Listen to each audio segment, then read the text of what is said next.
The world can definitely be chaotic, so it makes sense that many times we would long to be reminded of the parts of God's character that are trustworthy, faithful, a rock, an anchor for the soul, from age to age, the same. Hi, Bubby. How you doing? And if that were the extent of God's character, it would make sense for our music to be perfectly orderly. In an interview, Tim Keller describes worship this way. Worship has two parts. We notice something about God's character, and then we offer something back in response. God, your heart from the beginning. Every intention so easy to see. There are a few ways that our music proclaims the stability of God, often through the lyrics literally talking about the stability of God. A mighty fortress is our God. Oh, no, you never let go. In every great is thy faithfulness. Also through a steady rhythm. Out of the 660 songs in the Baptist hymnal, 653 of them are written in the march-like 2-2, 3-4, or 4-4 time signatures. Onward, Christian soldiers. Last but not least, the stability of God is communicated through the way the music itself sounds, consistent pitch. While other cultures invoke the spiritual dimension by venturing into that mysterious space in between notes, our sacred music firmly sticks to the same 8 tones, the same key signature. These features are collectively part of what makes music sound consonant, familiar, warm, like home. But what kind of song best describes what God is like? Because if we're talking about the God of the Bible, he just as frequently disrupts order.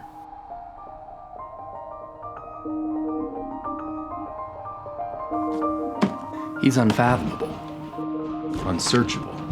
He selects David to be king, who doesn't fit the Greek ideal of a hero. He arrives as a baby. He's able to do far and above all we can ask and think, and his mercies are new every morning.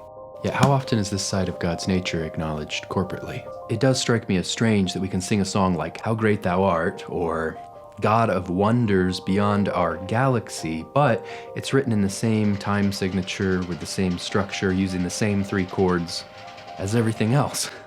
There are definitely ways to try to capture this incomprehensible side of God's nature through lyrics or rhythms, but today I'd like to talk about how we might be able to do it through pitch.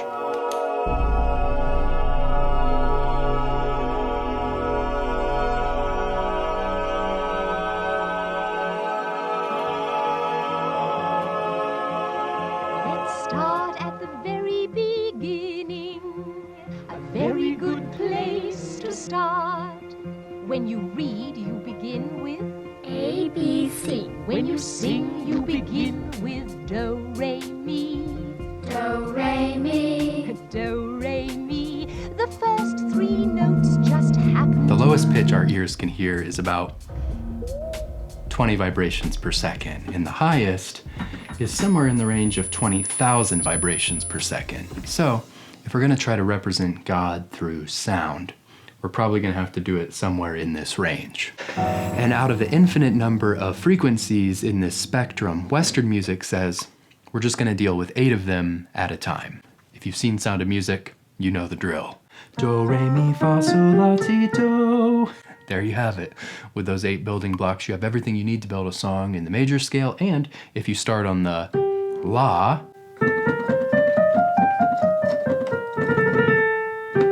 you have everything you need to build a song in a minor one. And music that's built off of these 8 tones and all the chords you can make out of them is called diatonic. And out of the top 100 worship songs of 2021 on Spotify, literally all 100 of them are built off of this structure, 8 notes. It's definitely not a hot take to say that this type of music is lacking. The number 4 post of all time on the Christian subreddit says, I think most Christian worship songs suck. They are cheesy, lack depth, and are highly repetitive. 6,000 upvotes. But I think what might be missing is an understanding of why. And with music, it's a question of tension and surprise.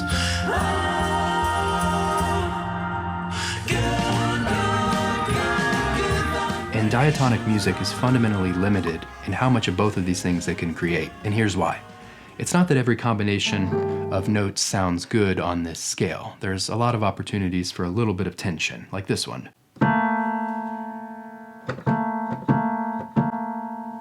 Or a little bit more gnarly. However, all the possible chords you can make out of these combinations all share a secret structure. They all point to one chord. They all long to be resolved back down to the triad. Take this chord, for example. It's just itching to resolve back down to the triad. That's just so final. If you try to resolve that any other way,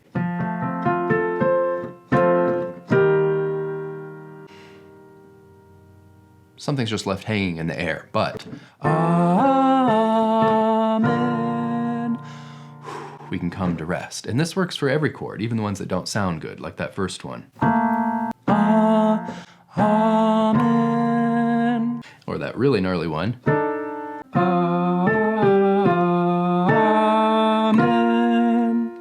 And pretty much all of our worship songs are built on this structure of building a little bit of tension and then resolving it back down to the triad. And over time, this starts to get really, really predictable because everything can only ever resolve one way. So it's like reading a mystery novel that only has one suspect. Sleep in heavenly peace. Sleep in heavenly. What note comes next? Peace. There's only one way that song can end, and we see it coming from a mile away. So we have to ask ourselves, is this really a great musical device to use to describe the birth of Jesus Christ? Seems an odd choice. All is calm, all is bright. Really? During childbirth? In a stable, during a forced census by a foreign occupation that crucifies people by the side of the road daily, and the person who's supposed to save us from all of this is a baby who has nothing, born into no social status?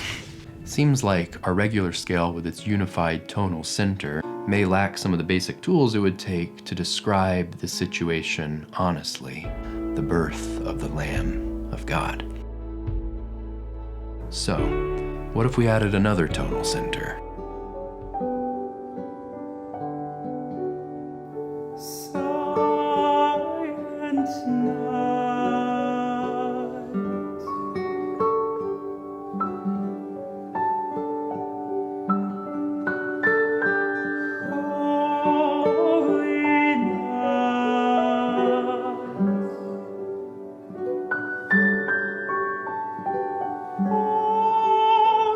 There we go, now we're getting somewhere. So the piano and guitar are rooted in one tonal center, which is A.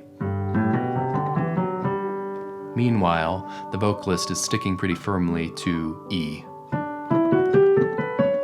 And if you look at these two sets of notes, there's actually only one note that's different between them. They both just start at a different place in the series. So this combination of E and A is actually one of the most gentle dissonant pairs of tone centers possible. But that's enough to give this composition a really mysterious sound that can't be conjured any other way.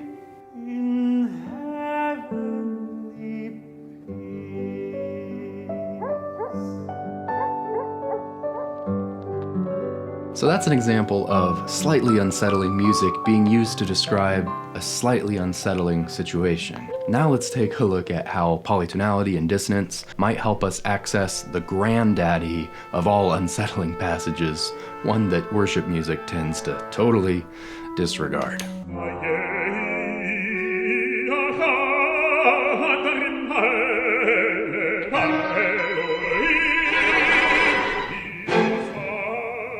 The Bible has many difficult passages, but few are as challenging as the moment when God asked Abraham to sacrifice his son Isaac in Genesis 22.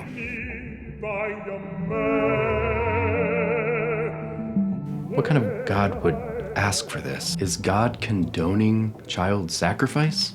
Abraham and Isaac is a 12-minute ballad for baritone and orchestra composed by Igor Stravinsky, a devout Christian who also happened to be the preeminent composer of the 19th, nay, 20th century.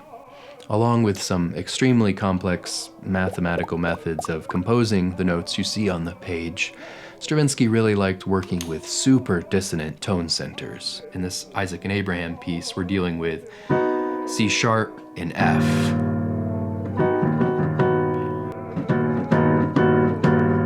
Which is pretty close to the maximally dissonant pair you can use without forsaking tonality entirely. And if you look at the subject matter of the story, I'm pretty sure you can see why. In this story, we have a God who tells Noah, don't spill another person's blood, and tells Abraham, I'm gonna make a mighty nation out of you, but at the same time says, I want you to kill your firstborn son. How could we possibly tell this story without a substantial amount of dissonance? Now, if you're a Protestant or a Catholic, we don't really like lingering very much in the tension of this story. Just tell me how this fits into the grand scheme of the Bible, or just tell me how this is all okay because of Jesus or something. You're a good, good father. It's who you are. It's who you are. It's who you are. And I'm loved by you. Now, there's definitely a place for comfort music, just like there is for comfort food. But what the Christian composers of dissonant music, like Stravinsky, Schoenberg, Arvo Part, suggest is that it's worth it to wrestle with God's nature. I'm sure you're familiar with the meaning of the word Israel, one who wrestles. So, what are you learning? What are you interested in? We just have questions. Okay. Should I ask? Yeah. Okay. So something that like always bugged me was when Avram was gonna sacrifice like Yitzchak to Hashem. I don't think that's a thing a father should do. And like I feel like Avram should have been like, I'm not gonna do that to Yitzchak because he's my son and he's like my priority. Like it bothers me a lot that he was gonna do it and that's like a good thing. I don't think that's a good thing. I think the test should have been that really I don't like that so much. I feel like people we're meant to be looking up to should not be. Yeah, I think if you give us that question. You're basically saying fathers shouldn't kill their kids. Yes. I'm not going to get an argument from me. Like I don't think that's like we learned that like how great Avram is when I do that, but I don't think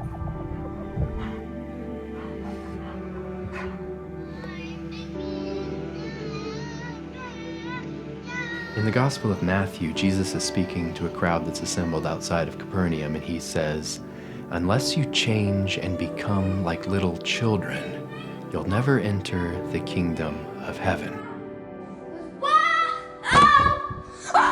So going back to my original question, what kind of song best describes what God is like? Maybe the first thing to ask is, well, what kind of music do kids make? 2 y 3.